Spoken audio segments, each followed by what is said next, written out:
Hi guys, this is Andrew from CardRunners.com doing an instructional video for Card Player. Gonna get right into the action. I just sat down and believe it or not, my first hand out here was Queen. So rather than really wasting any time, let's just hop right into it.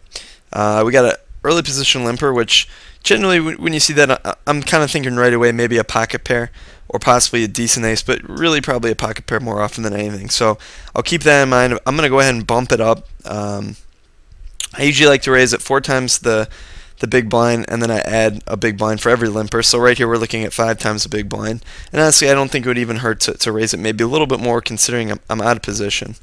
Now, that's not the best flop in the world. You know, it's low, so that's good, but it is coordinated and it's all the same suit, which I don't have. Now, if I had a queen of hearts, I'd be more likely to just, be willing to go with the hand. In this situation, if he comes back over the top of me there, I'm faced with a pretty tough decision, and considering I just sat at the table, I don't really know anything. He limped early position. I'd probably lean towards folding, and mostly because if he has any pair plus a heart, then he's actually a small favor in that hand. Basically, the situation is I'm never if we're looking to stack off there on that flop, I'm not gonna find myself in a situation very often. Sorry about that. Very often where I'm a big favorite, and that's definitely a big thing to take into consideration when I'm moving forward in the hand. Now, luckily in that position, he just folded, so what I'm saying didn't really come into play. But regardless, something to keep in mind.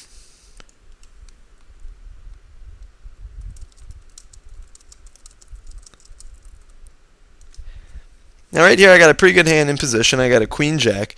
I certainly would have come in for a raise. Now we have someone raising in front of me, so I'm going to go ahead and just call here. I have position. I have a hand that can be kind of a trouble hand, but considering I have position and a pretty reasonable hand, I think it's good to just call there. Now I'd like to get into a little bit of my basic strategy at 1-2, and a lot of the glory comes along. At least people perceive the glorified style of playing. Real loose, making a lot of moves. Because you see that going on at the high stakes when you sit and watch like the 200, 400 game on full tilt. Fact of the matter is, yeah, that's what you need to do up there. When you're playing down here at 1-2, 2-4, 3-6, even 5-10, and of course anything below, the style that's going to get you the most money is a straightforward, no nonsense style. And so that's what I like to teach at Card Runners. I'm generally teaching videos in the 50-cent dollar to 3-6 range, and that's really what I emphasize. Kind of a more multi-tabling strategy where you're not really getting out of line. You're using position and cards really to make you the money. And something we stress a lot is position. Of course, that's gotten pretty popular to stress that throughout, although I still don't think people put enough emphasis on it, because really when it boils down to it, in my opinion, position's about as important as your cards. Now in this instance I made a little bit looser raise considering my position. I was middle position to early position. I raised a 7-9 suited. I think the majority of the time I'm passing on that hand. In this instance I opted to raise it. It's early on in the session. Sometimes I like to mix it up a little bit to help my image. If people you always want people to perceive you to be looser than you are, and that's kind of the fun that goes along with poker. You're always trying to create this one image, while at the same time that's not exactly the way that you're playing. So when I'm using a tight style, which I generally like to do, I want to make people think that I'm playing loose. So things I'll do occasionally, I'll throw in a mix it up, raise with a little bit weaker hand out of position, just to keep people guessing. It's not something I do a lot, but you need to do it occasionally. Another big thing, if you pinpoint a loose player who's raising a lot in position, you can punish that player by coming in for a re-raise with weaker holdings.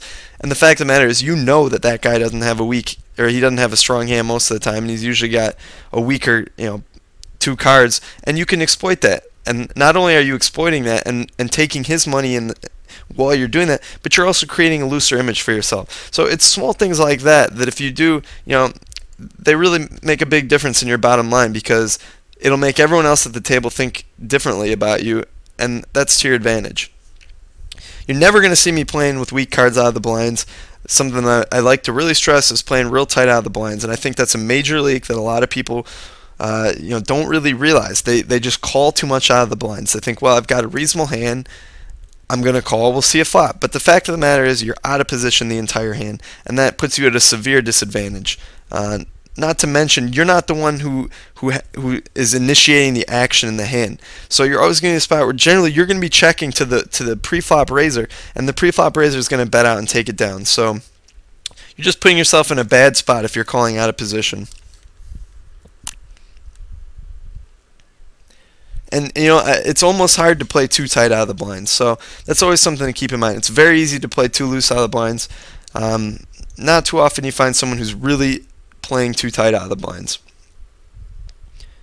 Now, if the table is down to like 3 or 4 handed, then you're going to have to open up from the blinds. But when you're sitting a 6-man table, and especially a 10-man table, don't mess around out of those blinds unless you got the real cards. So, I talk about raising with some weaker hands in position, but you never see me raising a hand like Jack 2 off. That's just not a hand you should ever be playing, even if you're on the button. You still want to be, have reasonable hands. Like a hand like on the weaker end of the spectrum would be like a 5-6 offsuit, a Jack 9 offsuit. Those are types of hands that I might raise on the button if it's folded around to me. That I would consider weaker hands, but much weaker than that, and you just really shouldn't be messing around with it. So here's a good example, 7-8 off. This is definitely on the bottom line of one of the weaker hands I might play, although I wouldn't play it all the time. If it was folded to me, I might put in a raise, although I feel like I've raised a few hands lately, so I probably would pass on it in this instance.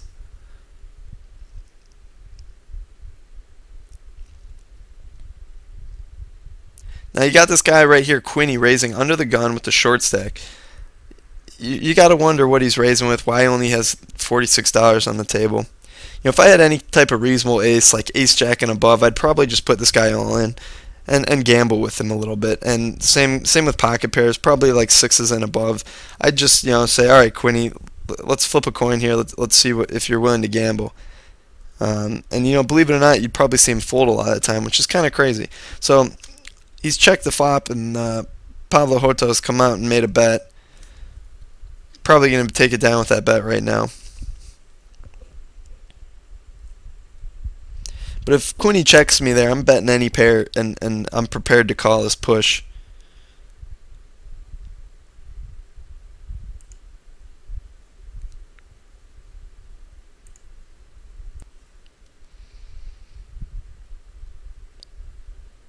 King 9 off, not a hand you would want to be playing under the gun.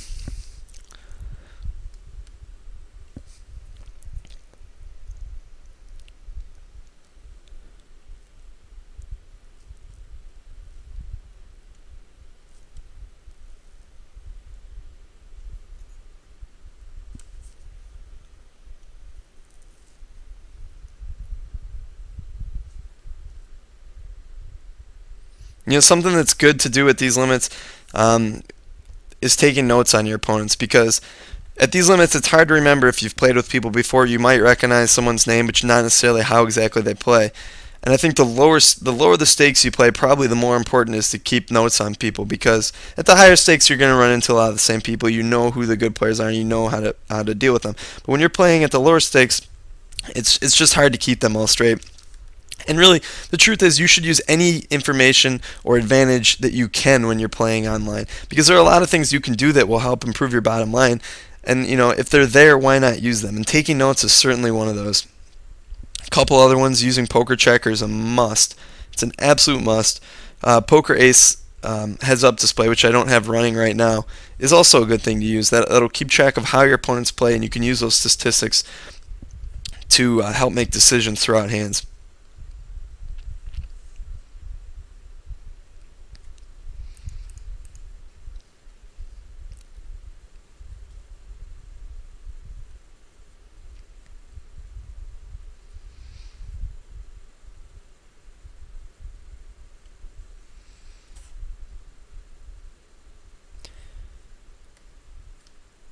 I kind of mentioned 3-bets a little bit earlier. For one, I don't really 3-bet with weak hands too often at these stakes, unless there are two spots I'll be 3-betting. One, I actually have a good hand, or two, I've noticed the opponent who's raising a lot, and I want to kind of put him back in line.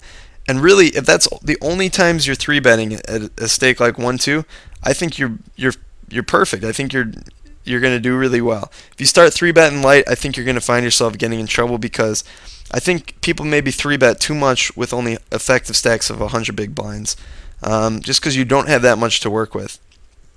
I also think that if you're just 3-betting when you're attacking players, then you'll be able to create a good image for yourself.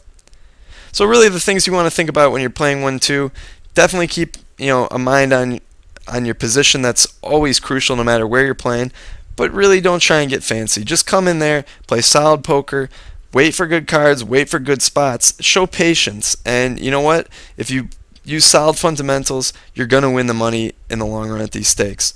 So we got one last hand I'm going to play here. It's a Jack-9 suited. I'm going to come in for a raise if Acid folds. If Acid raises, then I will probably fold, actually, because he's in pretty early position and my hand's kind of borderline. I also have one person still left to act behind me on the button, and he raised. So I'm just going to fold here. Otherwise, I would have come in for a raise. I hope you guys enjoyed this video and you learned something.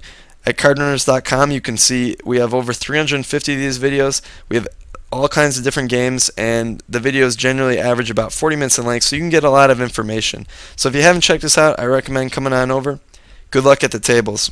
This is Andrew for Card Runners.